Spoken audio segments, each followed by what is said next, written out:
matanga luenga o whamasnonga matulanga tau whamasnonga. Official Commission toi fuatainga o tulafono le malo Samoa. La o fionga le Liminsta ia tula imaya saunoa tari foi tau nisi o finangalo nga whalia i le tatu tala whatau o Tupe. O le nganga whaloa.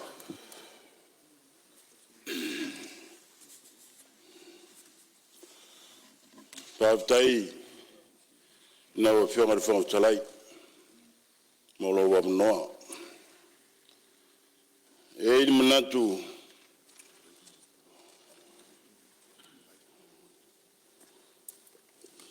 na tau to ia le puapua mo na la e peo le upo e whai le motu salaia.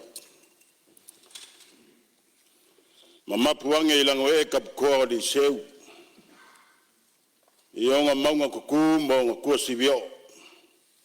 O wale pai o le mauka i Tiafau ngei. Ai, o ke muai whae ke fi maria ma seu malulu per whanga. Mou whakulou, mou whakalofa aku i laua fionga le whangtalai. Whakalofa fo i laua fionga le rei panimia. Laua fionga le sui panimia. Minister Kabineta, Minister Langolango, papele sui o le whangtalai. Patalofa fo i nai tu al malu. O ia na le no foi on fota vita de sunga le taitai. Ia fatalofa pea. Sui taitai mal malu nai tu. E fionga le safa pito mal malu sui umo le palemene. Patalofa iululo fam tanga venga. Tu mo hotel malo. Ai mese le sunga le faila tusi. Malo so atau mal malu tanga venga. Lem faina fangalo ina le fatalofa. Paia maolunga le au whainga wenga le tua. So se fata whaitaulanga i Samoa nei wapea maatu nu mau. Fatalofa le fionga le au malu le malo, malau masiofo. Fionga le sui Tofia mo utou whare tua. Na wa fionga le whamsinu sili. Prestaina whamsinonga rimita maitai whamsinu malsunga le Tala. O te fatalofa foi le paia maawalunga. Maunga te tele me o i maunga iti, tapu ainga Samoa. Awa ainga o nofo, ainga o tupu, ma ainga o papa, ma ainga o e, ma ainga o te whaifa. Wai ainga mtama o tama malato wa ainga. Usonga tu mua mpule i tu au malato wa ainga le tai, ma le wao fonti. Den fai foi in whangaloina le motu sai. Awale a fio le kovana sili ma le sui kovana ma le malo kabineta. Le fio le prestene o le sinate le fio le kua aolo ma le masiofo. Le fio le fonga whakalai ma le malo sui moto ma le malo faipule. Fio le whamsinu sili ma le malo whamsinonga. Taupu tau Samoa whapele whale lima o kovana. Pai au asua ma vai whanua fō mai tūlangi i tūau. Ma la taua, sa ole ma le launiu na sailua. La au ma nā matasi, anei whātui, tō o whale ula ma malu manua tele. E lem whai unu whangalo ina whatalofa se o i tu malo. Aana Alofi numeritasi. O wale a fio i le tapunu o le tama le eitu ma le maungafa. Me le itai ai le no. Pai a wa aingo sa tuala aingo mawenga ma le aingo taulangi. Maalo tu ia ana tama le langi. Tausi ba tele ma malu le wharetolu ma foi fale. Salai ma Apulu ma saubao. Tongi ai lua ma le soi. Hata alofa atu lo tau tapu ainga. Lim fain whangaloina le whatalofa. Lau e kale sia me tisi. O wale a fio le fionga prestaina konfernisi lau a fionga faulalo. Fatalofa foi le presidensi le lausu. Sunga le whailau tusi ma le tau Tupe. Pai e taitai o le kale sia le no whaasea mo lo tau whatua. Pai a maawalunga pensiona malolo man malo. Pai le fenga venga to Tofi le tua mo to fartua. Pa per pai ma o lunga ko mituma. Fa ta lo fa o wa le masine fo la usui a il fon. Le so ma fa mo mo.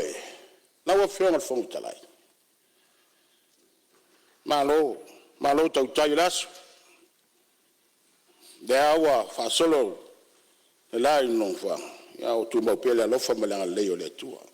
Le wo umana sisi la tu mo ta ya mo moli la funga. Awalo tatu vata pia mo tatu mtai silo langi. Ilana fa so lo to so fu mo so mato wolo mfa ya yo no tatu mo ni va engo le fia. Mele fa tai tet. Na wo fia on fo talai. E fia ngai se tala inisio soi mamalu sa ta ua leim tanga venga fam sinonga. Sa sa uno aire e sui o va fonti fa pe fa le ata numero tas. Sa uno ai ma fa fitai mai o vinga ka paka dea. Fa fitai mai. Tele tau sanga walu. Ile ngā tia Malae lau tau si de sila ka paka dea. Ama mawhati munga ule mwhai una la sia le whale whamasino. Aole nganga whawhitai lea i sui malu alwa afonti ma whale akas. O moli mai le whawhitai. Nā o tau si de sila iai le maa naia. Ngā mole leim whatu langa leim me tutu wai tā wale. O pūrenga i o le whainga malo le leim. Na wa fiona fo talai. Ye moli la nganga le fafitai la fiona la di palmia. La fiona le tai fono le tuto tasi Samoa. O ina la ma fu on fai e ka paka le official farms do. O le vai ma le di palmia. Ina ia matango fie e timer fa mo le tuto tasi. Ilo to ai Tiafau nei. Ne la wa mai on tapena. Mere fafitai tele la wa fiona le tai fono. O le tutotas. Le awa maea. Le ka pata ala umutanga. Le whawhitai tele la. Tai le whaalo alo. Molo si le fia e le pale menen lei. O le whale whamasino lea. Le awa amata na ngalwenga. Le awa uma whasolo na ato le apa. Tele taimi o tamu whai ama mawhatimonga. Ele lo e famsino fonu swafa po fela o ye fai ga ngal wen e o ai i tu le cantina ale am tangal wen bo fai ye famsino nga aisa wa atu lu ngal famsino nga bo ai tu di mai lalu famsino nga bo la mele le o pa o samala wo pa o samala pe no sa no ni so sui talwai ole apa o au i wo pa o samala ele fai ngo fie la le tapena ngol ngal benga le foi o tapena la tou le vanga tu pen tangal benga la tou te va ai le leini ngal benga le pa mai u man tapena ia na wo fio ngale ri par bia ya la bano le tar sanga to ai fo ila wo fio wa ma na yel pito ruma a o tu or fal famsino ma le pito yut pa mo le la wo fio o o fai unga tau sanga nei e mai e ngal benga le e yel manatu tau sanga nei mi sta sam slong ma na ia pe fa fa tas ko fa le leir ka pa kai tu ma auta ia ona musai le tatu ngal benga le o le tau sanga la o fenga le mi sta pe me le Tala ale le Upolu le le se vai le malo Samoa malu i puleona se la fai. Po sa malu se vai. Na u fai lo ko moka. Fai lo ko moka sa le lo. Ele fai ngo fiel kam fai ngal ngi me. Kam fai ngo se fale fam singo se vai. Fai ngo fiel ya puleona se la fai. O nga fai fam singo se vai. Na u ka penga. Wa amaka ngal wenga. Se fulu wanga milionga le kau ngal wenga le longa wenga lu afe malval fa umma ngal wenga le sawa longa wenga yo o le lei wa ko Wa ka penga fat fam singo ka penga le moka e afia kwai fam singo. Ma malo lo ai. Ya wa ngal venga fam singo nga sawa. Ar kar sanga foi ka kom ngal venga. Fai ma se poko mi sky sawa. Kele kai me malanga kwai mi ska. Ya la ku moi la lo faleo. Melia. Ngal venga ka penga ska ko po. Se poko mi sky sawa. Ka ko ngal venga sawa. Maka aku ai mal fatua.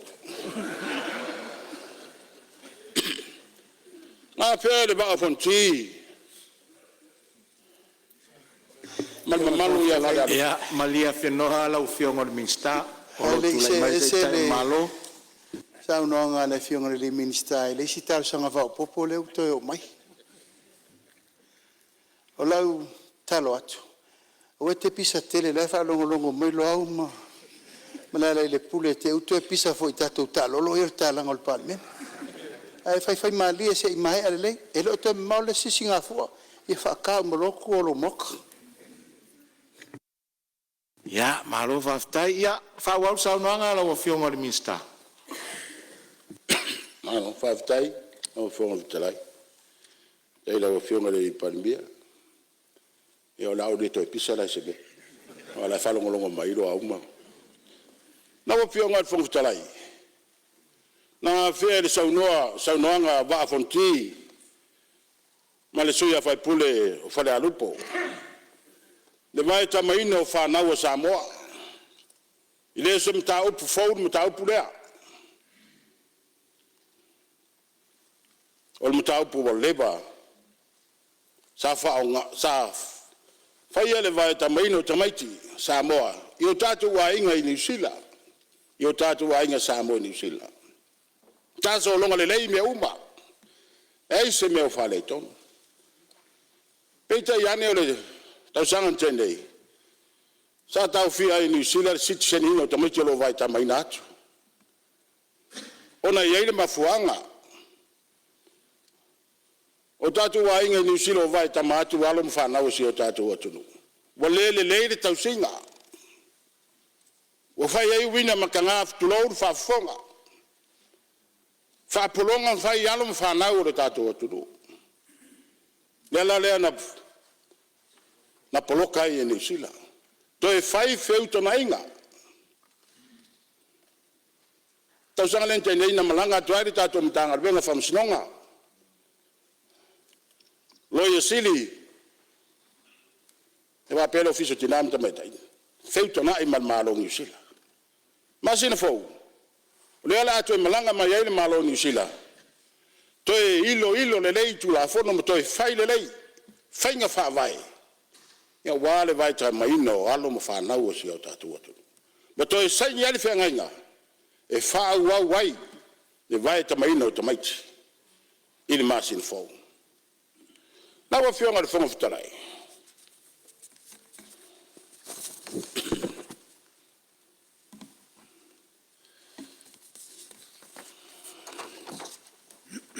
E inicio sui salanga. Inicio sui.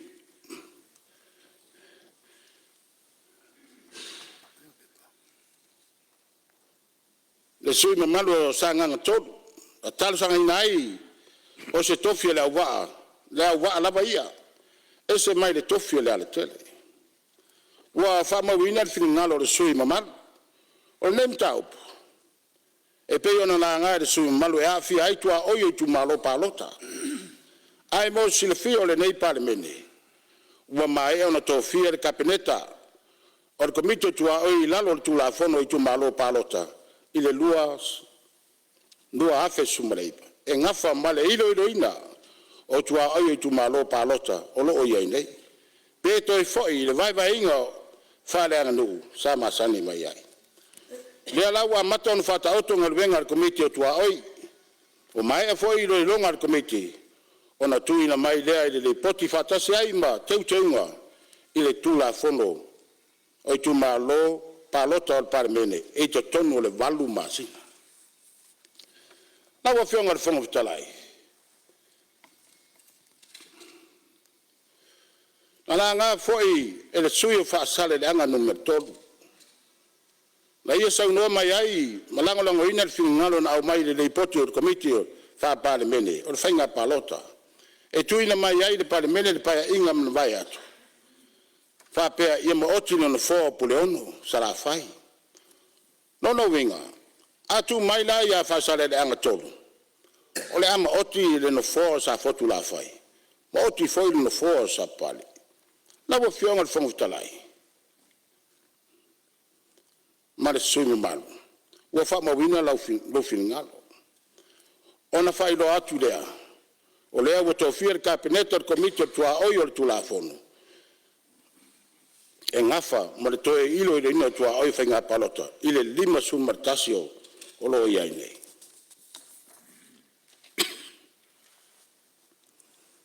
Na ua fionga le fonga fitalai.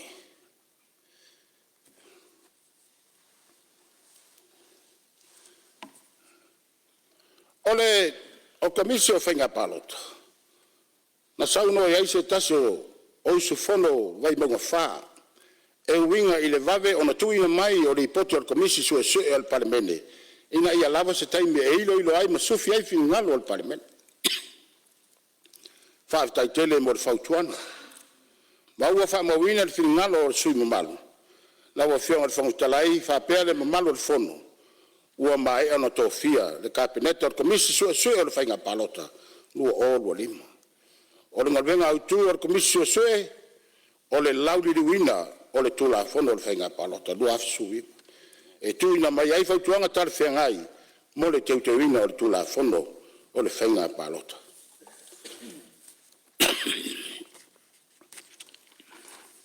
Ona mai ai lea o suis fono sa mai o la Tofi ngalo il nei mtanga ben ase abano lele la ofionga fontalai fie fai eni mana ongo nei tu malo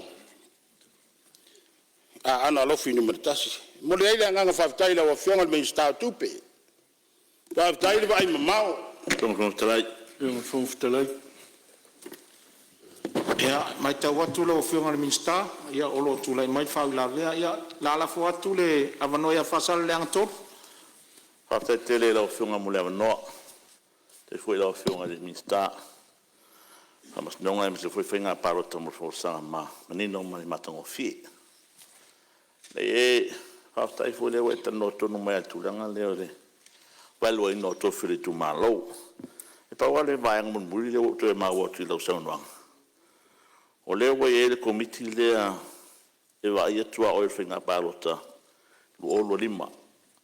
Awa e se maile o leo wai e whai unga ta oto i lumo o kabineta i komiti lea e komisi le wai whautuanga vai lua i tumalo lea whea la vea tua i masimatu i tumalo sa pari i masafu tura whai o le siri la o fiong i te oto e whai e isi komiti lea te fu i te oto e se hose la tau whautuanga Rata polenga na a Apia e fatu maua pe fa inga leo le komisi mo ia faftai o pule lea falo faftai Alo faftai, ia olo tu lai mai fo whau la vea.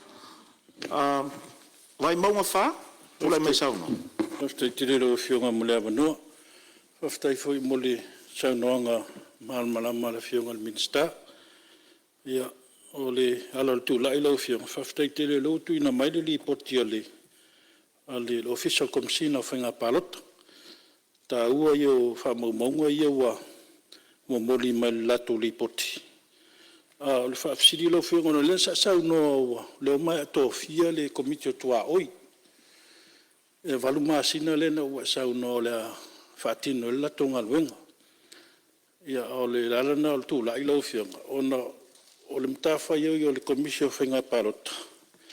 Ia ele awa ina e lau puata whainga o le mtawha iau e li poti kabineta. O le atungalunga le neitu malo. Ine meane o mai ale walu maasina. Ai ele i o mai le whaasolonga le matu i tu malo. Po le liulonga le komiti o tua oi. E a fifio mai sui i tu malo manu. E folasia lo rato tarasanga le komiti o tua oi. Pe tutusa lo rato i liulonga ma le komisi o sui e waita amilo i tua ia. Komisi o sui a whainga palota lo fionga le whaafsida ma le whalol. Malo faftai, sa noa ia la ala fo atu lau whionga le minsta, wha wolo sauna. no vai o commission fenga palota le na dumonai de sa taruai ile to fa ngai ngal taminai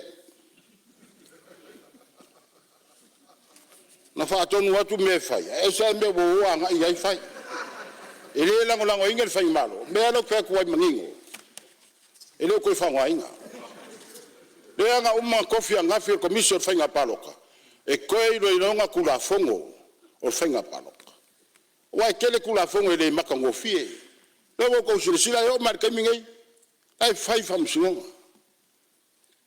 la nga ko fie ai ko mikidanga e o ya ele se ngai sila fie ngai ku e kula fongo fa valvale fa pe le ai ngal ngule ngofo ngule fai bonkanga ai aver sui le makango fie ye kuranga le la wo filier komisida ba ai ko ale me kang fai ave se ye kulanga fa pe ese ye kula fongo fa pe ele ai ngal ngule ngofo ai aver sui fai pul al maokale mi kongu ma fa maongi ma le alofa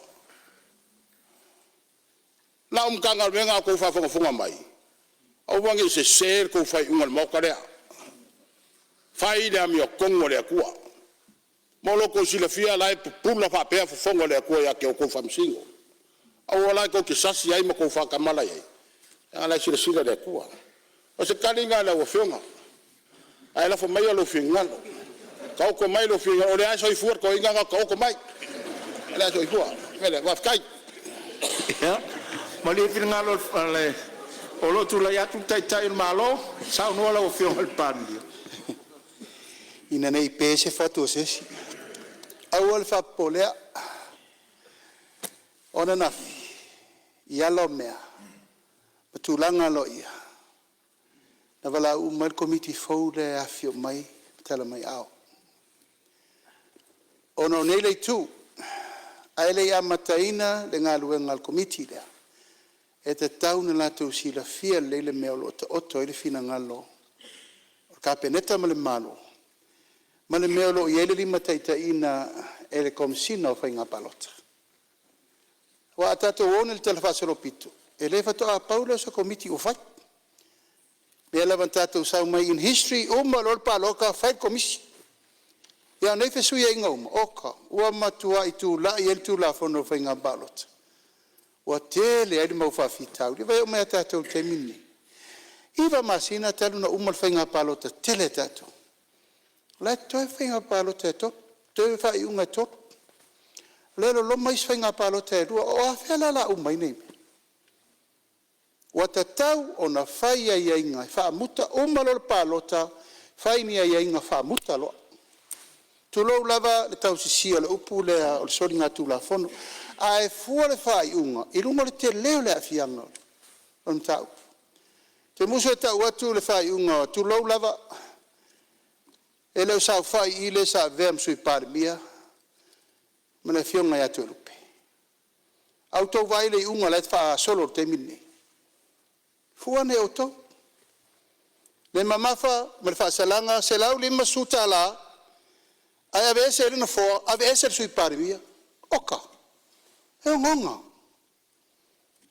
a fai la mamafa fam sino nga siria tu na mamafa parmin aisa man tato fato to man fa e ye fai pule man fa e minsta man fa e sui parvia awa fianga la uto tato tu aisio no fo te lau lima sfultala te le fisiringi al fa iunga nga la wai lumol fam sinonga fa iunga le bit ai manunga na lensa no atu ai le fionga le minister to e firita nganga le committee ma ave el tu la lo cabinet ia wa umana fata tia ya Samoa fo la sanga al fainga malo o mo fon fata tia ya Samoa tu malo le utilo tilo ele malo aisha ele fainga fiele ve sengo Tofi sale no le ato pure le mot a mai le va tu isanga ia se feso tainga fa langa no for tu masanga ma le arte le lai for termine nei pensao no for suyo o le va o fa fo ile mamalu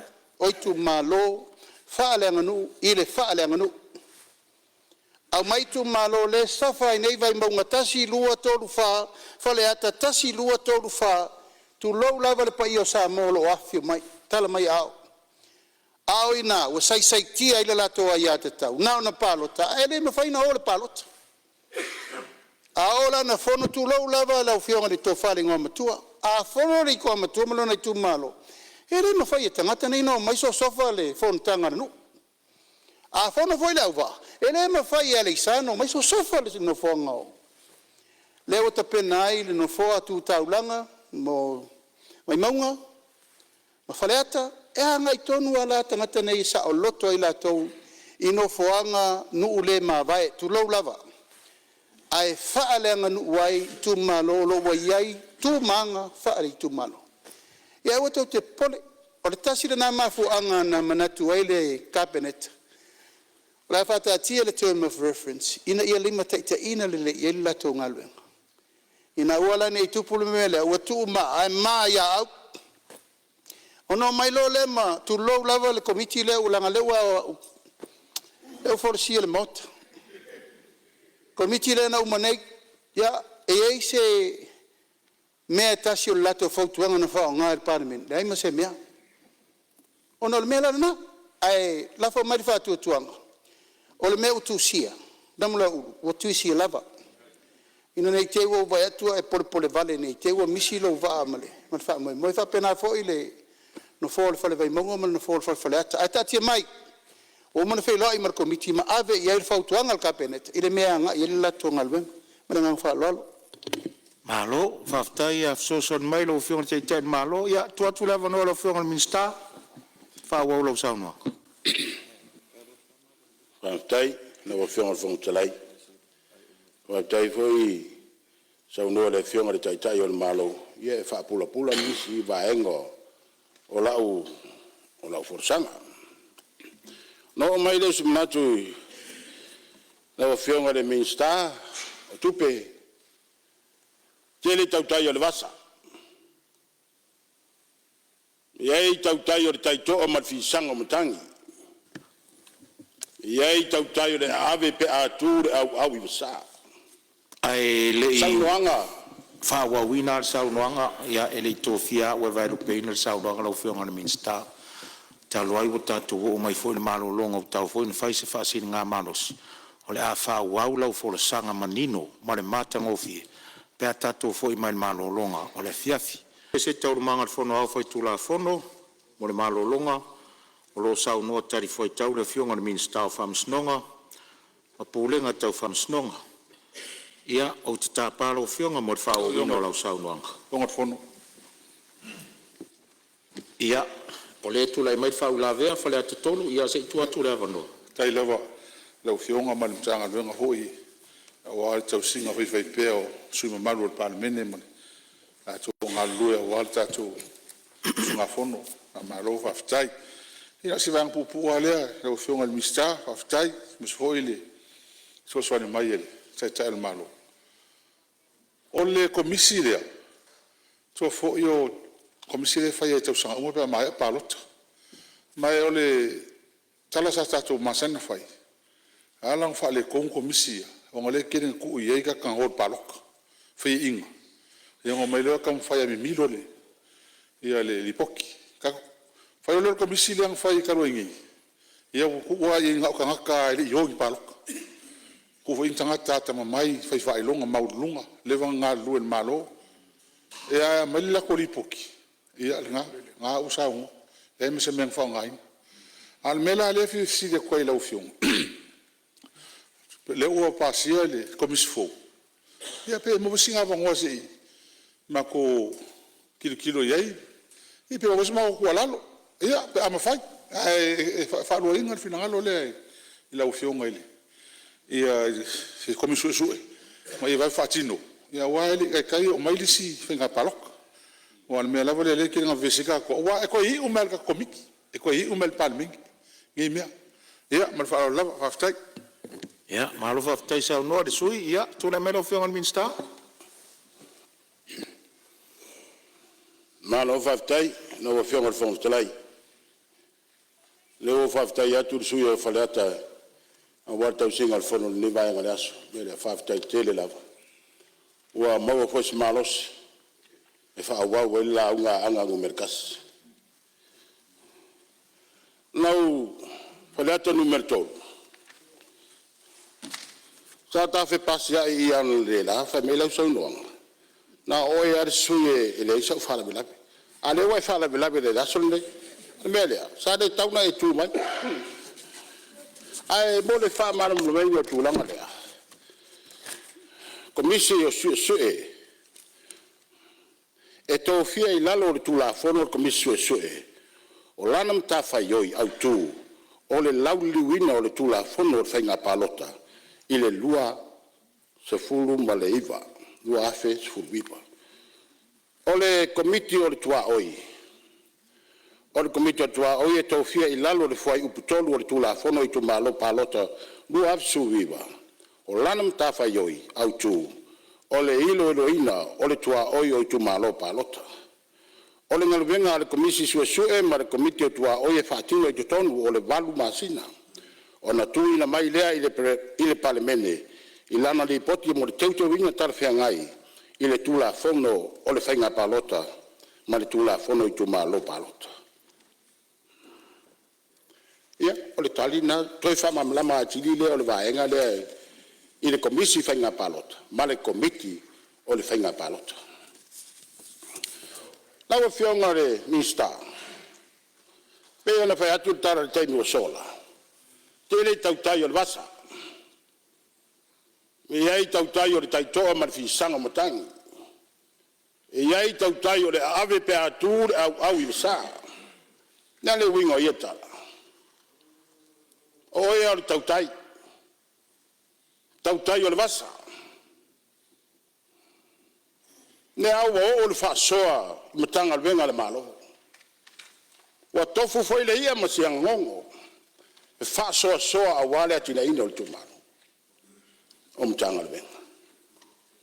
Pe mele ipu na tai vale. A o inga mange ele ingafo. Ne aia se kaukai ele fia kofo iai. E whape na la ngona o matanga le wenga le malo. Le au wa tofu le ia. Male vai ngā tupe whaasoa soa. A wale atina ino le. O le tātou malo. Mele a whaafitai tele. Na wa whionga minsta, ma minsta lau lango. Male ma malo le mtanga le wenga o tupe. Whaafitai tele. Malo le pule. Wa au la wa ai le luafe ma le fitu. A wale wha moe moe ne le tala le tupe. Mele a. Na tua lango lango ina le utu malo. Le tala le tupe. O le neitau sanga. No mai leo se tala ni me la fiona de minsta tina mata mai dai wa tai tele mo poloket tai mil nei a fo le 2 miliona dea ma le fanga ina to mai ti di tausan fo tai mil nei wa to talo tor fai kor kamu kor kapiska makopi pi soko mbia pena ma foi sa kapenga le kumalonge wa kapenga le kumalonge a wa fanga ina wa fa na e pe ia ngiso o sui a le leinga kausi mai ka ko fa ngau kenyo like e le se fa makoko yo ia ma fu anga nga wa kapenga ile kumalonge ele o ngofo le kumalo mele bo boli mai le nga fa ka ile kumalo ila wa fiona mi ska o ka ko milion le wa ka penga ia mo le ku le nga fa tai ma ele ai fu se me ko kansa ile ngai kumalo le 2 milion le la fu ako me o manga fa kingo elo ku malo mo kulanga fa pe be le fa kai tele la na o fianga de minstao fa kwang tengo kangi ma ya le lua fe merkas isa palau e ko fuli ai palpala inga ia le leile ko ngo fa la au inga ia awalo ku malo paulo me ku ai na fa kwang ka ku ma ya kan fa por ko lu va au ka ngut pas il makeki e mai e ka mako ku kama ka pisi mau ke so so fala o ka ku ai la ku la ko kalo la o fenga miska ai ai se pala o a ko ko malos a mai male ku malo ka ngo fa uma fai a ka kalo aku nga ta o ka kalo foi la o fenga i se va fa ngo ko ku malo se ke manga mi ngi va la poa e fiel ka we mo fai lo ku malo fa ka inga alu e fa ngo ko do ma sin ngai ya labor ka mau ai ya awalo ku malo ile ko sa ini ile ko kangi mai le kako penga malo awan ku ar ku langa la o fio man miska yang ka kala ngo nga fio mela la mo ba ya o ka kala aku dia amol mole la o fio man miska e foi mai le skala Ua manga onga ngai ku malo. Ai fia moli le nganga le fafitai. Fionga le fontalai. Ia, Maria Fenor Ministalo tula ia tu le fionga le tai le tuangai. Sa no lo fionga. Ia tu famalo atu le fionga le minsta le sa no nga matango fie. Pa e malutua. Le minsta le afe iwa se lau iwa. Na mua e a fatale e wala. O lautu malo. O wala ngā lue ratua i tai e tau iuta. Ele minsta o ngā lue ngai na teimi. O whipule le te maitai o viskota. Ia. Ele levana o toi asia le tau awala. Le te mai nei. O le kele i o Malae i whakoa. O laula whautuanga. Se ko anga e whao ngā le kele o tia le ngel malo. Nā lu tautu malo. O no tautu malo, le tu malo mua whakare wala. Ai le whatu ali le. Malo sa no e whamanatu lau fionga te tai le tuangai ia. Tua vano lau fionga le minsta? Na wa fionga le tai o le tuangai. Leo ke mangkua. Kei minga. Aka penga ile wala ngā lue la wala le al makongu. Ai peka yangi. Ia wali liu lunga le whainga malo. Lea whaka ile mako wala la. Mele whafkai ila wa fionga mon ngā kaimi. Ilo kulai mai. Pau leo mea o ngā la wa fionga palibia. Olo iei kongo le mako wa fionga. Mele whafkai keli. Whafkai ila wa fionga le kai. Ole kua ngai. Lea au ke iloa lei. Loa lofa ia whaleasi. Lea ngā whai ai. Ia mako wala. Ia se tula mai le fionga te tai le tuangai. O le minsta lea sa ia le teimi lea. O le minsta o ngā luanga. Kasi la lea mea le minsta ngā se. O wha mōmore ngorong ko lua. Ia, malo. Ia o vaila awa o ngā alfa ia matatu toto e fia. Ia tu atu la ono lo fionga le minsta. Whaftai. E se lo fie le. Pea tu lai mai le fionga le taitai. Awa e mawai manatu, mawai la nona. Mo le taimi nei. O mon koe sua ko ma le awale kira wala nga. E leo koe ei lasi awala le lau kaimi. Me le whafkai tele la o fionga. Onga liu mai le ia la fionga ia Bui Nelson. Le awa whamawai alo ia wa uma foi langa venga sanga lua e le official whamsingonga. Ai vea ia lo leo e mamoli a kwai le anganga o whafkai kele la o fionga. Le li famsino. Salo sili ma le luas fun mankupu luas fun wango kausanga e ngalue il maoka lea. Fai ai la mio kongu ma fa maongi ma le alofa i kangaka. Me le whafkai kele la wa loa foi lo soifua e ngalue. Ia le mako kalo ianga le leile tua. Ia uku pupu inga pea fula sanga ula warko fai la wa fionga le li famsino. Ia wa lou wala awinga e se isi mkanga venga al malo. Me le whafkai kele la whafkai la lofa whafkai la nga lei. Ia, mwhapele o skala ila wa fionga whangutarai. Ia, uma fo imanga ongoring iku malo. Ai lo iku malo, moli aku o lo fanga. Paia ia inga mkapau, e fiole, sa orga kongula o fionga mailo, sa kuala markaulangi mkamaiku marmangafa. Ia whapea alo kuya angar kamalangi whafkai kele la uku kapoinga, wa ula uku wawanga. Lima mamae whai o kofiau. Mele whafkai kele. Heu yang kako sa barfo ngā waiskai mkaimingei. Ua whakasi lea kua mauko. Mele whafkai kele a. Leo kei leo kai au. E musai lisi kako ngarubenga whaingo whalea onga. Ia leo kai au musai. Ai mali lie. O kai au. Ia o kele a bango wako. O le iai fuafanga le malo le aso akaiao le afionga le whamsingo.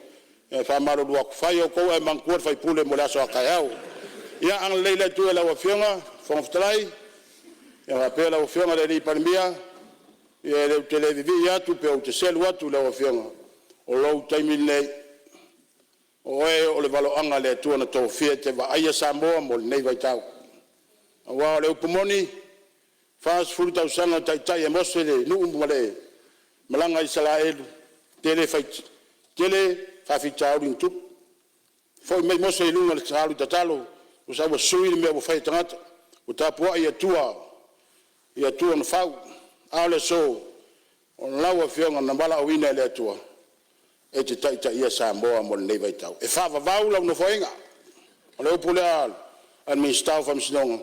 E fa va vau. Ya manu ia tele le aso. Malo.